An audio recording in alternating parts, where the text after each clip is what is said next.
Isa Amir has devoted his life to fighting the Israeli occupation. He's been arrested, beaten, shot, spat on, insulted, and evicted from his home countless times.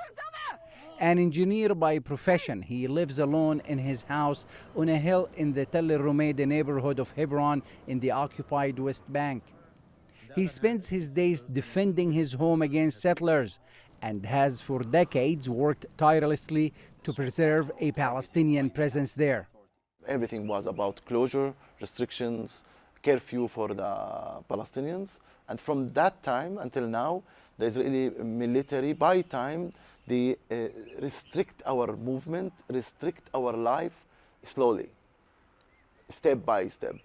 More checkpoints, more closure, more restrictions, more, you can say, prevention of restoration, prevention of normal life. We don't have a normal life. A few days later, we returned to meet Yasser Abu Markhia. His family has lived in Telrumaida for generations.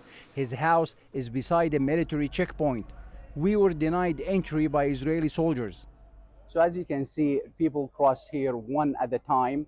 They go in, they're questioned about the purpose of going in. I attempted to go in just a few minutes ago. They kept me for a few minutes. They checked my ID, and then they asked me to leave. When I asked them why, what was the reason for not allowing me to go inside Telrumaida, even though I do have an accreditation from the Israeli government, they didn't have an answer for me, and they asked me to leave. We tried to contact the Israeli authorities for an explanation, but they refused to give us an answer. These checkpoints have completely separated us from society, from our families and the community around us. Yasser was arrested recently for filming the army attacking a group of Palestinian children. Israel does not want to convey the true image to the international community. So when I filmed the army brutally assaulting about 7 or 8 children, the oldest of whom was 9 years old, they hit them with a sound bomb. So I filmed what happened. I was arrested after filming what happened. Illegal settlements have drastically increased under this current Israeli government, and settler attacks are rising at an alarming rate.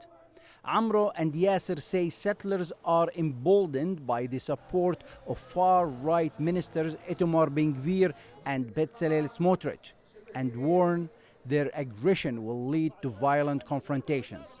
Mohammed Al-Qasim, TRT World, Hebron, occupied West Bank.